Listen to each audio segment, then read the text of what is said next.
તું ના બોલ ભાઈઓ અમને શિવલિંગ મળેલું છે દરિયામાંથી અમારી જાળમાં ફસાયેલું છે હમણાં 10 લોક અમે ઊંચા ખેતર ઊંચકાતું નથી પણ આ વસ્તુ પાણીમાં તળે છે પથ્થરનું શિવલિંગ પથ્થરનું છે પણ પાણીમાં તળે છે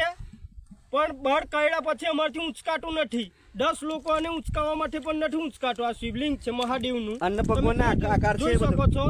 ભગવાનનો અંદર આકાર છે બધી મૂર્તિઓ છે બધું વસ્તુ છે અહીંયા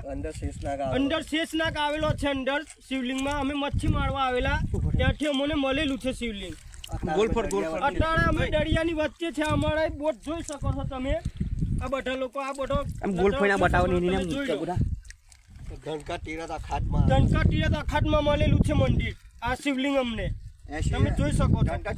હજારો પુરાણું વર્ષનું શિવલિંગ છે આ તમે જોઈ શકો છો હમણાં જોઈ લો ભાઈ વધારથી વધારે લાયક કરજો મારા ભાઈઓ તે વધારે વાત આગળ જાય શેર કરજો ને શેર કરજો મારા ભાઈ